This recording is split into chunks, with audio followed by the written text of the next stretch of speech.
does earnest money deposits work in a contract, and ways to make sure you do not leave that money on the table for buyers. And as a seller, ways to ensure that you are not intentionally leaving money that was left for you on the table. Let's talk all things earnest money deposit.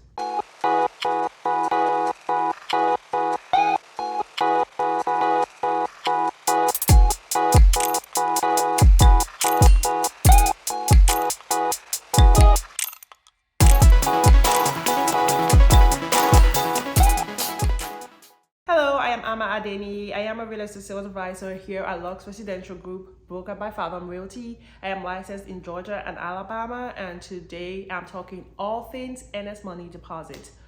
What is earnest money deposit? I like to call this skin in the game money. It's basically a good faith deposit that a buyer offers to a seller to let them know they have good faith and they basically have skin in the game to purchase their property. This earnest money deposit is usually written in the purchase agreement, which is basically a contract that contains all the details of the buyer's purchase to the seller so that both parties understand all the numbers and figures involved in this particular purchase. It is a legal binding contract. Once both parties sign this, it's bound.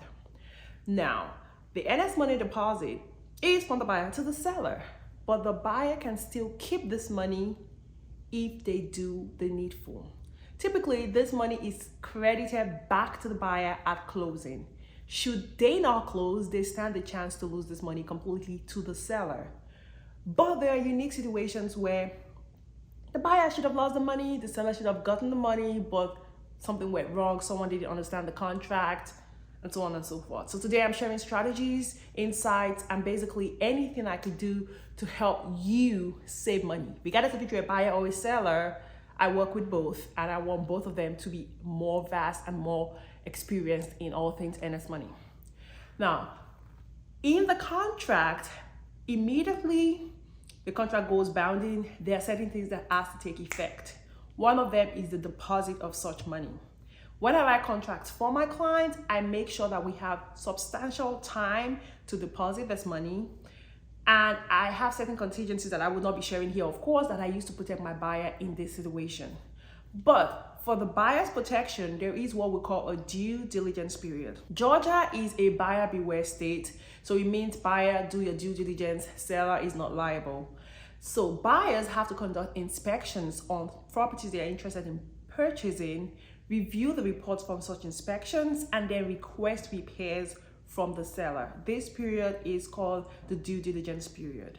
Now, within this period, the buyer can back out of the contract and keep their money. So the buyer can say, I'm not buying, give me my money, and they'll be done with it. And they can do this without cause or reason.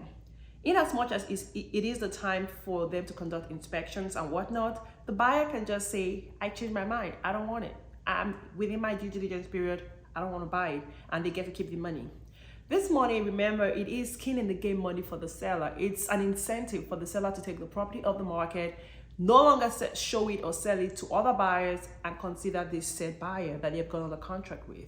So basically, if a buyer does this, the seller has just lost time for no reason. This is why, as a seller's agent, I am never taking the property off the market if we do not get that deposit. And then when we get the deposit, I'm making sure that the negotiations for the repairs are done in a timely manner so that both of us can be done with it. I've seen loopholes or situations where the buyer conducts the inspections, they like the inspection report, or they request repairs and the seller agrees to make those repairs and everything is done. But somewhere in the contract, somebody forgot to check important parts. Like I said, it's a binding contract. There are loopholes and things, there are errors and omissions that could cost a fortune to either part of the transaction. I've seen a situation where the agent from the buyer side did not indicate that the due diligence period still continues. So there's somewhere in that contract where the agent can say, in as much as my client and your client, the seller, I'll agree that this repairs that we're going to make is good, we still want to keep our due diligence period. What happens in such a situation is the buyer can still change their mind and not buy the property and still keep their deposit because that due diligence period is still in effect. There's also situations where the buyer conducts inspections, the property is perfect, there's nothing to request, it's good. But 3 days down the line, they're like, you know what, I had a bad dream, I don't want this house anymore. And then they get to still keep that money, even though all things have been completed. Again, it's just understanding the contract and having the right person represent you. In such a situation where the buyer has decided, I love the property, I want to move forward, the agent has to have it in writing. This is the seller's agent, has to have it in writing that the buyer is okay with the property, due diligence period will terminate. This means that the buyer cannot come back tomorrow and say, oh, I changed my mind, I want this or I want that. That is what a real estate agent should do when protecting their seller, to make sure that they're not wasting time. And the buyer's agent has no responsibility whatsoever to suggest that to the seller's agent. So you see, it's both sides of the transactions doing what works for their clients. As a buyer's agent, if my client said they were perfect with the property, I would say nothing. I would fold my hands and be quiet till the due diligence period has lapsed. Then I could breathe in, because anything can happen at any time.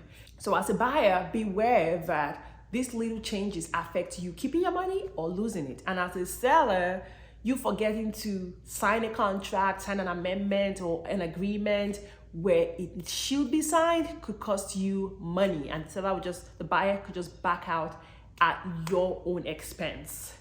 Another part of the transaction that allows the buyer to keep this earnest money deposit without even closing is something we call the financing contingency. Now, in as much as we have the purchase agreement, typically you should have a financing contingency that is tailored to the client's financing option. For example, if you're going VA, there's a VA financing, FHA, conventional, cash, USDA, so on and so forth.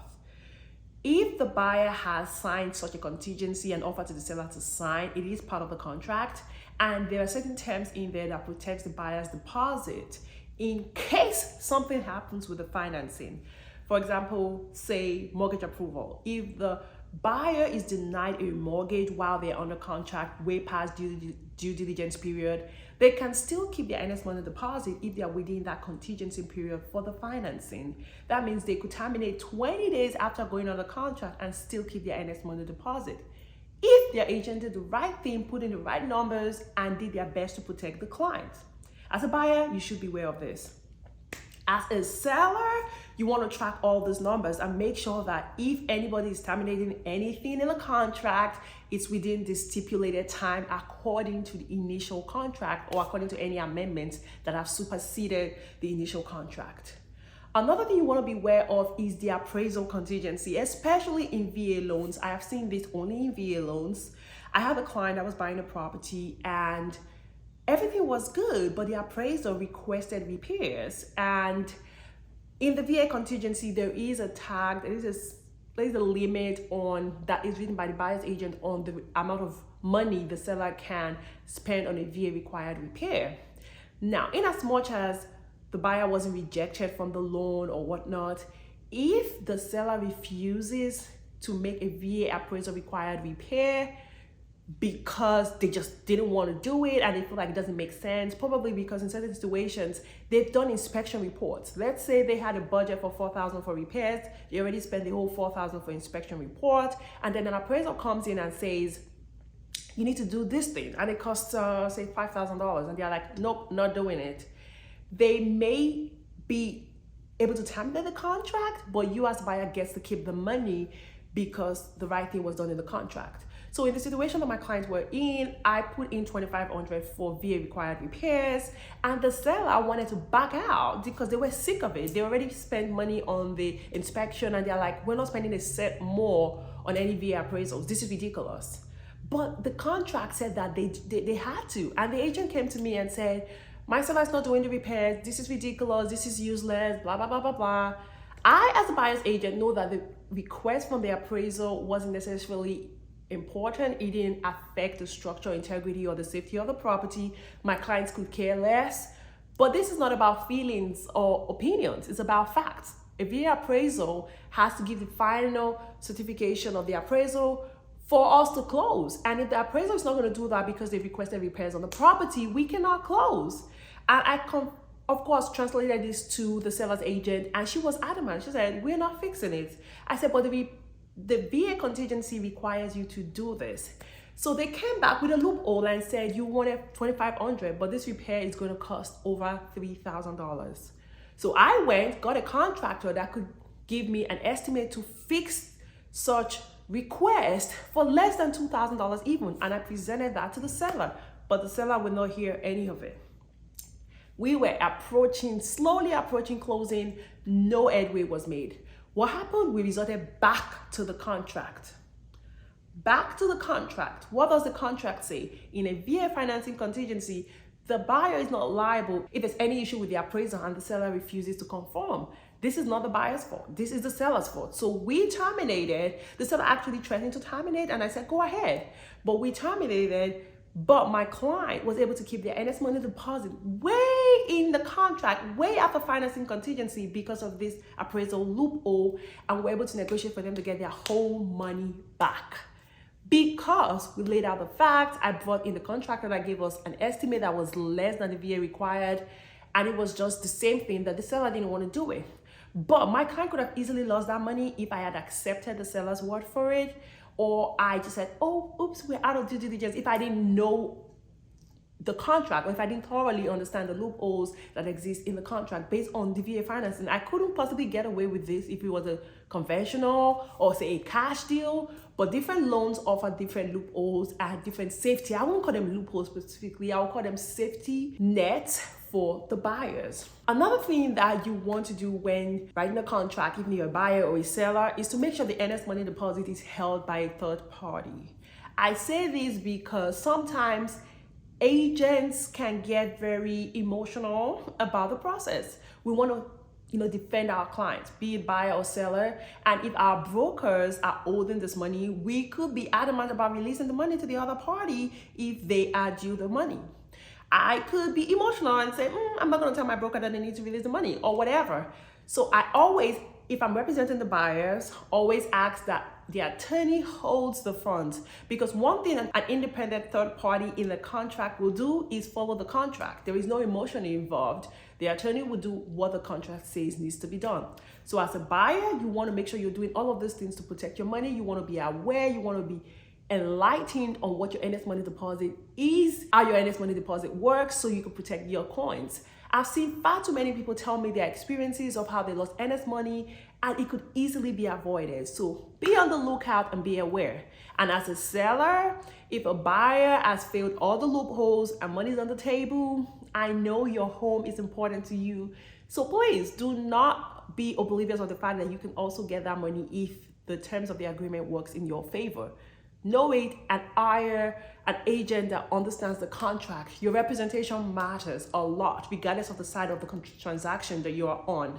If this video was helpful to you, I would love it if you share with your friends. Give me a thumbs up. You can comment in the comment section and ask me any questions you want, or you can subscribe to the channel because we bring new videos talking all things buying a home, selling a home, building equity, maintaining equity, and all things home ownership. I would love to be a resource for your real estate needs. I am licensed in Georgia and Alabama, and I have a network of qualified, skilled agents across the United States that I could refer to you to help serve your real estate needs.